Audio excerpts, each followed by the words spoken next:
Streaming from Oklahoma's own digital studio, this is TU Football Update, brought to you by Brahms. Here's Jeremie Poplin.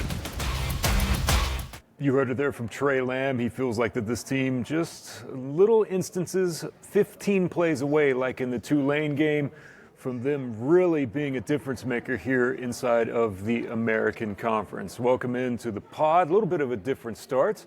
Trying to change things up a little bit here as we get set for TU and Memphis coming up on Saturday. Thank you so much to our sponsor, Brahms, for helping make all of this possible. Well, that's been one of the big questions over the week, which is just how close is this Tulsa football team? You heard there from Tre Lamb off at the top. He had some other thoughts through the course of his Monday press conference over style of play and just how close that this team actually is. And how would he grade the offense so far to start the season? I think it's close. I think it's close to an explosion. I think we've had some tough opponents. Tulane's by far, top to bottom, the best defense we've played. It's not like we're abysmal as far as moving the football. We're still getting, 400 yards a game. And then the points are, I truly believe, even after watching the tape again this morning with our OC, we both feel like, there's a 35, 42-point game out there somewhere. We think we're going to find that soon and hit our stride. Whenever that is, I don't know. But I know we're doing the right thing. The schemes are good. Our players in position to make plays. We've got to continue to put them in position to make plays. I thought for the first time we got exposed up front. Is it from your perspective, the improvement will come, is it through growth? Is it through any sort of change in, play here or there? Where does the growth I think come there's from? some growth. Guys are going to grow up. I think Baylor, the more he plays, he's going to get better. He's given us chances. The guards, we're going to try some more linemen, young guys, some freshmen this week, and see if we can get some reps out of those guys. We've made a couple plays on the outside, which was good to see. I do think we got an opportunity these next 7 weeks to score some points, and that's the expectation. I think we're missing a few plays, a 3rd and 5 conversion here and there that they're making, and we're not. You're missing, one broken tackle and making it an exciting play where everybody stands up. And like right now we're having to create a lot of those with trick plays and onside kicks and fake punts, and we're not getting a bunch of natural explosives. And as a coach, sometimes it's frustrating. You want to be able to spit a bubble out, or a blitz relief out to one of your faster players and break a tackle versus a blitz and get a fast break. Like, that's what we want, fast breaks. BP had an opportunity for a couple fast breaks the last couple games, and we're close. We're close. I do think that. But, yeah, I think there's going to be some growth. I think making a few more plays here and there, extending drives, and being good in the high red area, which we were better. Are you healthy on your offensive line? No, both tackles came out of the game at different times for injuries. An ankle, and Jaquan had a shoulder. They'll be available this week. But there were some drives where we were in there with some young Brody Duffel and Colton Christian, and those young players. They're going to be good players, but they're young. And sometimes you got to go through the valleys to get to the peaks. Few receivers who didn't play, do you expect them to play this week? I expect Micah Tease to be back 100%. He had a hammy, didn't practice, and I'm like, you're not playing if you don't practice. So certainly expect Micah to be back. Makai is banged up, okay? I wouldn't say it's a specific injury, but he's not quite having the year he's wanted to have from both sides of the party, mine and his side. We thought he was going to be wide receiver 1. He has not been that. It's been very clear. And he hadn't had the production we thought he was going to have, or he thought he was going to have. So he's not necessarily 100% healthy. I am considering redshirting him. And he's played in 4 games. I didn't think he was healthy enough to play last week. And considering redshirting him, getting him healthy, and bringing him back for next year to give us some depth. But it's something we're discussing with him, how his body feels. And that's really a one-on-one conversation with me and him.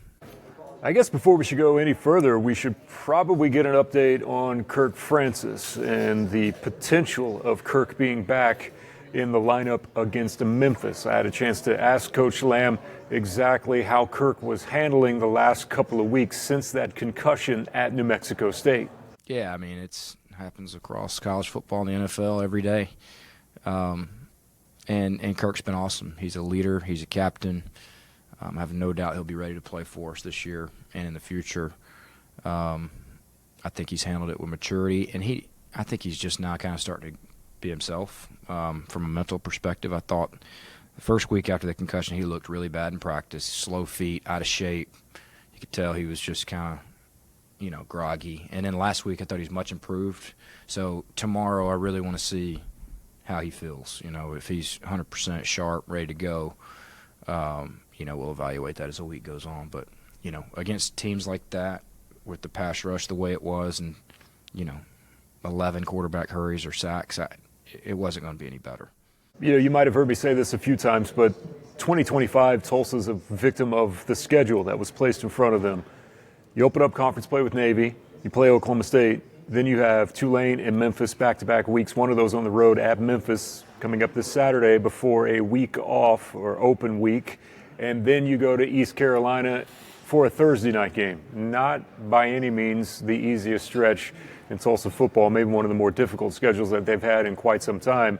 So they're kind of a victim of this, of playing the teams that are the standard bearers inside of the American. We saw what happened against Tulane, so I asked Coach Lamb that very question about, can you learn from this 2-week stretch against the teams that everyone points to and says, not only do they kind of wave the flag for the conference, but right there in the mix for the college football playoff berth as well. Yeah, and that was the main talk this morning in the team meeting at 7 o'clock. I was like, guys, I could come in here and scream at you for 6 hours and, torch the building and, go off on the coaches. And what's that really going to accomplish? I want to come in here. I want to show you how close we can be. If that's the standard, if Tulane's the standard, which they have been, we're 5 or 6 plays away from being in a one-score game with the standard in year one. So that's what I showed them this morning. And, we make a few more plays. We get a little help from them, and you never know. I think we can win one of these games against the top opponents. I really do. All right, so let's shift our attention to Memphis. Ryan Silverfield has been there a while now, much longer than what a lot of people thought that he would actually be in Memphis, but his name is coming up in the current job cycle in places like Arkansas, and will he get a mention in other places and other likely scenarios that could open up potentially at schools like Florida? We'll have to wait and see on that. But it is somewhat surprising that a coach that has had the stretch of quality play and the amount of wins that he has had at Memphis is still currently there. That could change. But let's first get his thoughts on what he sees out of this Tulsa bunch. We know how well coached they are. Their coaching staff has been together for a while at variety of places, and they've had success. Coach Lamb does a wonderful job. We also know that they beat a Big 12 opponent on the road. And so they're used to big-time atmospheres. Hopefully we get to create one, and our fans show up on Saturday. We got to need them there Saturday night for the kickoff, and hopefully find a way to go 1-0 this week. They have a young quarterback that can do some really good things. He's playing at a high level. Coach Lamb, their head coach, is an offensive guy, and he's done things in a variety of different ways, right? Like, I'll start with this. Like, he likes to run an unbalanced formations. Ultimately, he wants to play sound, disciplined football, right? They're one of those teams that they're not going to have a whole lot of self-inflicted wounds.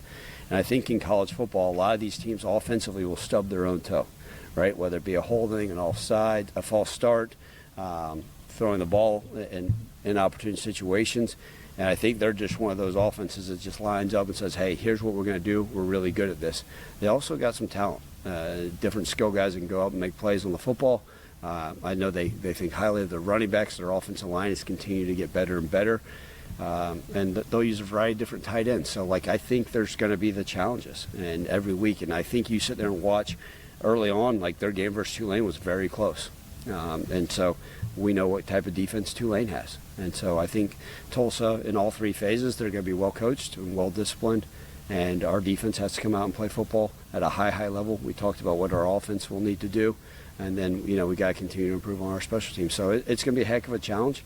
It's the next conference game, so we're really excited about the opportunity. Satisfy your sweet tooth with a Brahms old-fashioned banana split. Crafted with a delicious banana, split down the middle and filled with not 1, but 3 scoops of Brahms premium ice cream flavors. To complete this masterpiece, all your favorite toppings are poured on each scoop to bring it all together in a perfect harmony of flavor.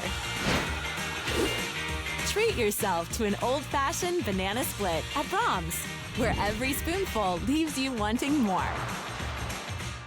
Tim Cramsey is the OC for Memphis, grizzled veteran of a head coach, and he's got a lot of weapons to play with this year. During his press conference during the week, he had mentioned how running the football has made an immediate impact for Memphis in multiple areas on the field, including inside of the red zone. Add a running quarterback into the mix as well. There's a lot of weapons to play with, and he throws in his thoughts on what he has seen so far from the Tulsa defense. From Tulsa, they're a team that doesn't do a whole lot defensively. They're a 4-down quarters operation. They play physical. They play smart. They play with their hair on fire. Like everybody, they're front runners. You can see the difference a little bit in the Oklahoma State game when they were destroying Oklahoma State, for lack of better terms. And some other games where teams were able to move the ball a little bit on them. So we got to get out to a fast start, but we got to handle it. They play with their hair on fire, and it's a defense that I always talk to you guys about that keeps me awake a little bit at night. They're a base defense who's disciplined and plays with their hair on fire. That's a defense that's tough to play against. This past weekend's defense, where they're blitzing all over the place, cool. Take a deep breath. We're going to find a mismatch. So we got to do a good job of out-efforting them, out-discipline them, and being efficiently explosive, as we've talked about a couple times.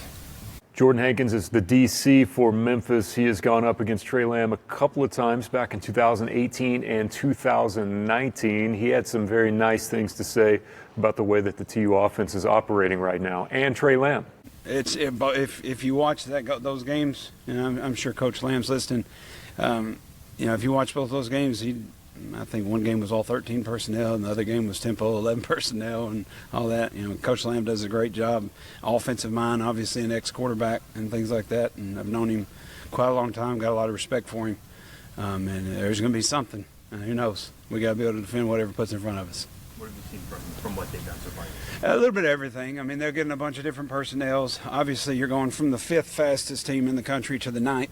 I don't know if many people know about that, but it's like, they're snapping the ball just as fast as FAU, just a little bit slower, but they'll change personnels, but a little bit more offense, a little bit more personnels than who we played last week.